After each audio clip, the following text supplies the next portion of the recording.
ஆசிய கோப்பை T20 போட்டியில் இந்திய வீரர்கள் பாகிஸ்தான் அணியுடன் கை கொடுக்காமல் சென்றது அந்த நாட்டின் வீரர்களையும் முன்னாள் வீரர்களையும் பதற்றமடைய வைத்துள்ளது.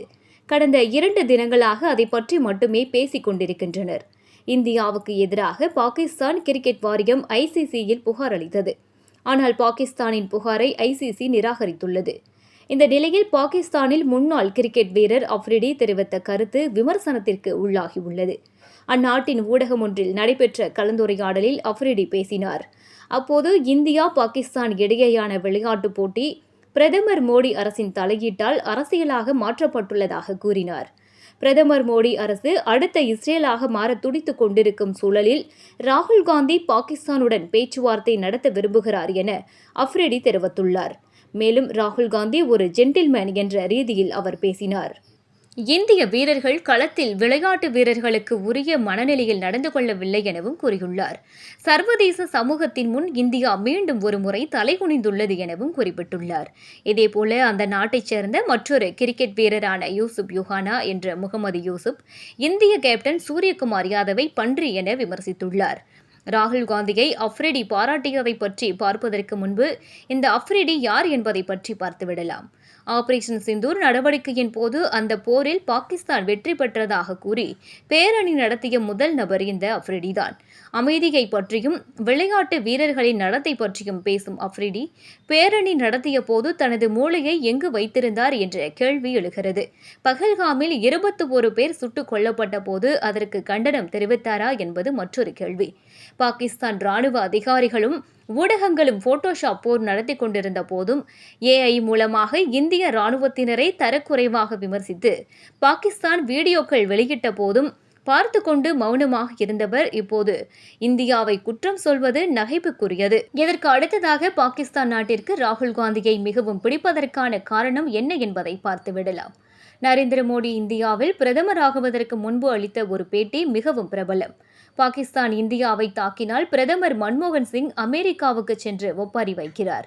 இது என்ன மாதிரியான நடைமுறை? அமெரிக்காவிற்கு செல்வதற்கு பதிலாக ராணுவத்தை பாகிஸ்தானுக்குள் அனுப்புங்கள் என அவர் தனது பாணியில் பேசியிருப்பார். இதுதான் பாகிஸ்தான் விஷயத்தில் சோனியா காந்தி தலைமைக்கு பிறகான காங்கிரஸ் அரசும் பாஜக அரசும் கடைபிடித்த கொள்கைகள். पाकिस्तान ने हम पर हमला बोल दिया मुंबई में और हमारे मंत्री जी अमेरिका गए और रोने लगे, ओबामा ओबामा ये हमको मार के चला गया, बचाओ बचाओ। ये कोई तरीका होता है क्या?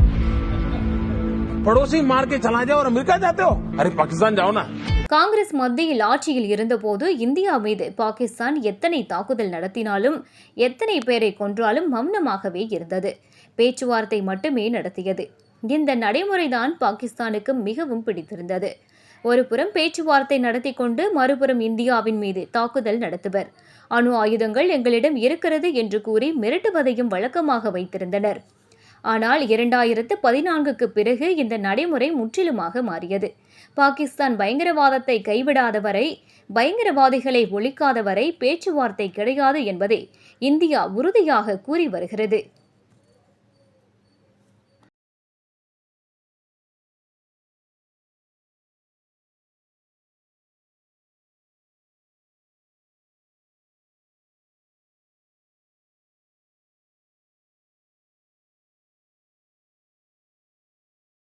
இதேபோல ஆபரேஷன் சிந்தூர் நடவடிக்கையின் போதும் பாகிஸ்தான் என்ன மாதிரியாக பேசியதோ அதே ஸ்ருதியில் ராகுல் காந்தியும் பேசினார்.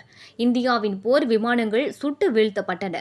போரை நிறுத்தியதில் அமெரிக்காவின் தலையீடு உள்ளது என பாகிஸ்தான் ராணுவ தளபதியின் குரலையே ஒலித்தார். போரில் இந்திய ராணுவம் சந்தித்த இழப்புகள், பதிலடி தாக்குதல்களும் என அனைத்திற்கும் ஆதாரம் கேட்டார்.